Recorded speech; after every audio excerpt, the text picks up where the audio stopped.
Hi, good morning, my dear students. My name is Reshma. Today we want to study the social science. So already we finished first chapter in the previous class.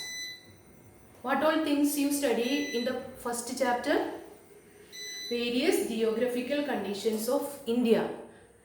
According to the geographical conditions, India is divided into 6 sections. Which are they? First one, the Great Indian Mountains, Northern Plain, Great Indian Desert, Southern Plateau, Coastal Plains and Islands. Did you study well that first chapter? I believe that all the students are completed that chapter. Today we start that second chapter. What is the name of that second chapter? Northern Mountains.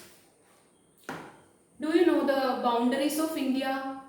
Which are the boundaries of India? In the southern part, Indian Ocean, east and west, Bay of Bengal and Arabian Sea. And the northern part is covered with the mountain ranges, that is Himalayas. What is the meaning of that name Himalaya?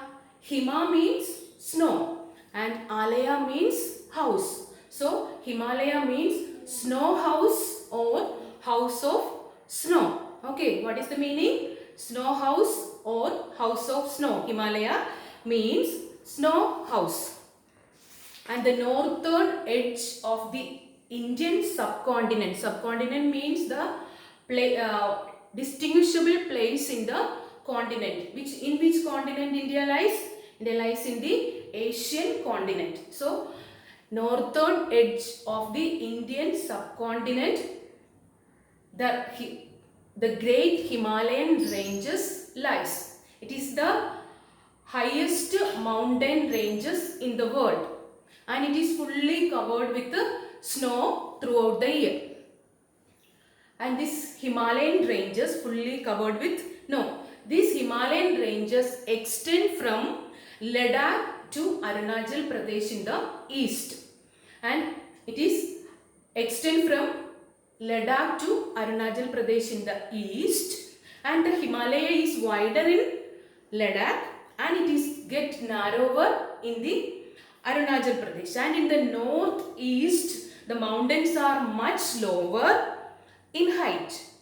So the Naga, Garo, Khasi hills are the lower parts, and Himalayan ranges extends in the states Ladakh, Jammu and Kashmir, Himachal Pradesh, Uttarakhand and parts of Uttar Pradesh, Bengal, Sikkim and also the 7th northeastern states of Assam, Arunachal Pradesh, Meghalaya, Nagaland, Mizoram and Tripura. And which is the highest mountain peak? Do you know the name? Yes, Mount Everest. Mount Everest is the highest mountain peak. Where is that Mount Everest is situated? Is it in India? No, it is not in India. It is found in Nepal. And which is the highest mountain peak in India? Highest mountain peak in India is Mount K2. And another name for Mount K2 is Godwin Austen. And some other highest mountain peaks are present in the Himalayan ranges are Kanchenjunga and Nanda Devi. Then the Himalayan ranges running parallel to 3. There are 3 ranges, and the first one is Himadri or the Greater Himalayas, and the second one is Himachal or Middle Himalayas, and the third category is Shivalik Hills or the Outer Himalayas, and we discuss 3. First one, the Himadri or Greater Himalayas. All the highest peaks are situated in the northernmost range of Himadri. There is no plant life because it is extremely cold there. These places are covered with snow. These permanently covered with snow, so there is no life here. sometimes the blocks of ice slowly move down from this area to down, and it reaches the warmth area. What happens? It melts and form huge water body, and it flows down as river, and rivers are formed here. And the main river Ganga, Yamuna, these Ganga and Yamuna arise from this area, and these blocks of ices are called the glaciers.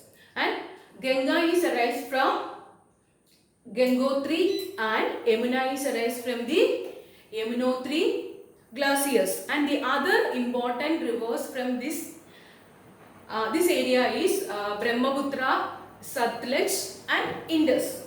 And the next section is Himachal or Middle Himalaya. That is the south part of the Himadri. That south part of Himadri, and this place is beautifully arranged valleys and hill stations. Do you know the name of some hill stations? Darjeeling, Nainital, Srinagar and Kulu Manali, etc. And the people visit these stations during the summer to escape from the hot of that plains. And the third part of that third range of Himalaya is, and which is the third range of Himalaya, that Shivalik Hills or Outer Himalayas. This area is fully covered with the forest. In this region, the hills are covered with the forest, and the Himalayan ranges lies in these hills are Shivalik Hills.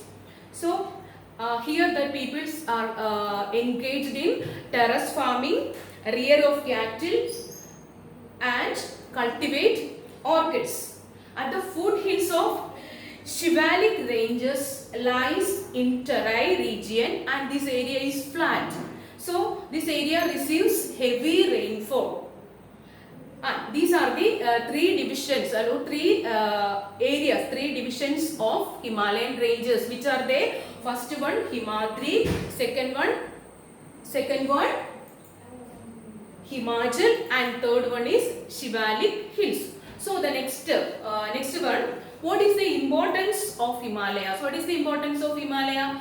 First we said that it is the northern barrier. It's a huge wall in the northern barrier of India. So it protects India from the cold wind from north, and it is also the home of various types of animals. And these Shivalik range areas are used for cattle rearing, farming and orchards of pears, apples and other things. So this much in this chapter. For next, let us recall all the things from this chapter, and what is the meaning of Himalaya, and how Himalayas are divided into three categories. Which are they? Himadri, Himachal and Shivalik Hills. And in Himadri, extremely cold condition, and in Himachal, hill stations and beautiful valleys are arranged, and in Shivalik range, most of the people are engaged in cattle rearing and also in orchids of various fruits like apple, pears, etc. And the importance of Himalayan ranges, first one, it protects India from the northern cold wind, and it is also the home of many animals, and it gives rise to many rivers. And the most of the people in Himalayan ranges and their occupations are agriculture, cattle rearing and fish farming and poultry. Okay, so this chapter is over. Dear students, please watch this video. After that, you write down the notes in your notebook very neatly. Then write these notes 5 times in your notebook and study. Okay, thank you dears.